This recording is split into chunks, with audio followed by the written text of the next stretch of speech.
Hi again everyone, welcome back again di Bitcoin Update. Teman-teman, selamat hari Selasa ya. Udah bukan Happy Monday ya, saya pengen bilang Happy Monday tapi udah kelewat. Hari Senin kemarin kita live streaming, tepatnya tadi malam ya, udah ngebahas dari koin yang inisialnya huruf K sampai T. Ya, lanjutannya nanti kita update lagi setelah teman-teman support likes buttonnya ya. Setelah saya cek sih sebenarnya udah 1000, jadi mungkin kita bakal ada lanjutan untuk part berikutnya. Cuman harusnya sih kayak next live streaming harus kita balik lagi bedah tentang makro ya, atau gambaran besar dari progres market crypto secara keseluruhan, yang artinya termasuk dengan Bitcoinnya. Jadi bakal kita bedah secara mendetail pada saat live streaming, terutama karena bakalan ada informasi penting yang akan dirilis oleh The Federal Reserve pada hari Kamis dini hari sekitar jam 2 pagi, dari coin economic projections, statement, sampai di interest rate decision. Kalau interest rate decision sih udah kelihatannya udah confirm banget pasti akan pangkas suku bunga. Cuma yang timbul pertanyaannya adalah gimana dengan economic projections-nya. Ya, saya sih sangat berharap, walaupun banyak orang, atau kita bisa bilang ya dari sisi FOMC Fed Watch Tool, teman-teman kan bisa cek di situ kalau publik itu meyakini kalau the Fed akan pangkas suku bunga gitu kan. Jadi kalau kita cek di sini secara angka probabilitas sampai dengan di tahun 2025 itu total pemangkasan suku bunganya hanya jadi 2 kali saja, yang artinya target acuan akhir adalah di 375 sampai 400 atau 3,75% sampai 4% saja. Nah, ini berarti kan sangat di luar dari ekspektasinya The Federal Reserve.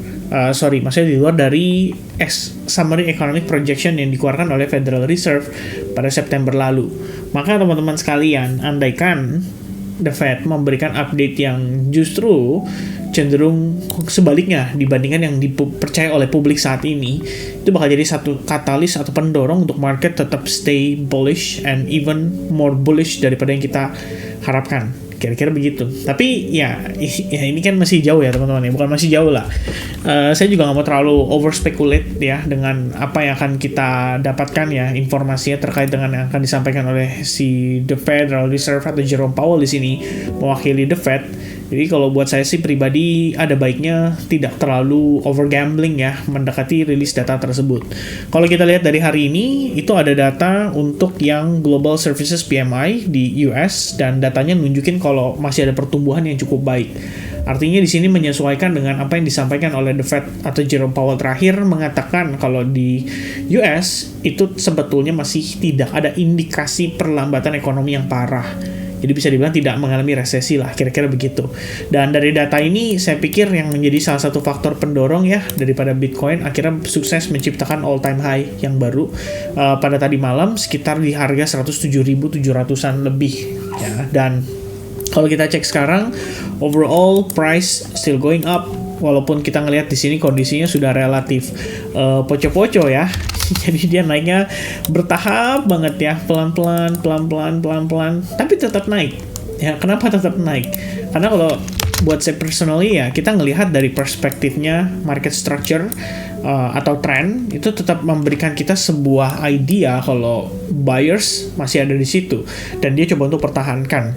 Ya, at least teman-teman, ini kalau saya review sedikit ya, update analisis terakhir di Discord, ada saya sampaikan dari weekly close, kemudian dari perspektif daily, tapi overall ini yang saya fokuskan, dimana kalau kita ngelihat dari perspektif time frame hourly-nya, technically Bitcoin itu pada saat tadi pagi ya, kelihatannya berpotensi untuk retest ke area order block atau SNR ini, dengan asumsi atau dengan proyeksi kenaikan sampai dengan Fibonacci extension targetnya di 107.840-an.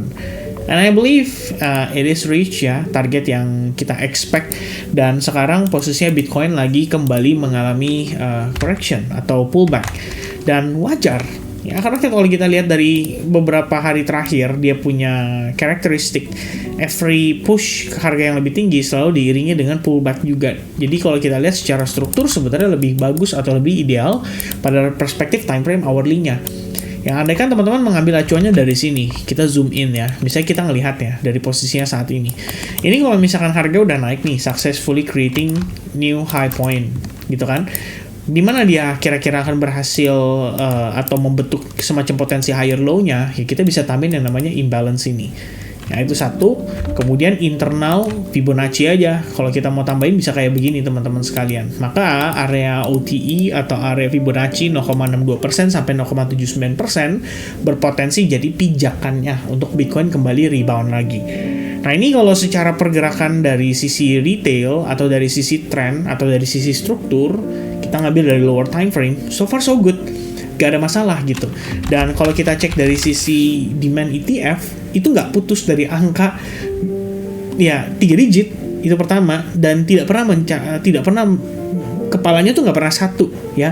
So far semenjak bulan Desember, kepalanya tuh paling kecil tuh adalah 223,1 juta dolar. Sisanya tuh gede-gede. Jadi mereka terus aktif melakukan akumulasi. Begitupun pada Ethereum. Maka teman-teman sekalian, kalau kita ngecek ya dari Ethereum, memang sih nggak sebesar demand daripada Bitcoin yang 3 digit dan gede-gede, gedut-gedut gitu. Tapi ETF-nya Ethereum setidaknya sudah mulai aktif kembali dan inflow-nya sudah cukup oke. So far kita udah mencapai angka 2,2 miliar dolar.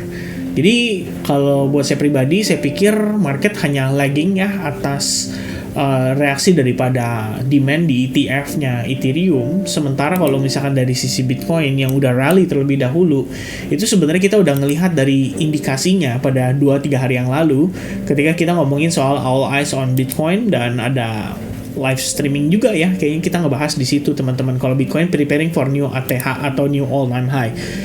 Yang kita lihat itu adalah bagaimana Bitcoin dominance kembali naik dan mencuri spotlight. Nah, maka teman-teman, kalau misalkan kemarin ada yang merasa ketinggalan, ada yang merasa kalau, gue belum cukup nih belanja altcoins-nya, ya kan?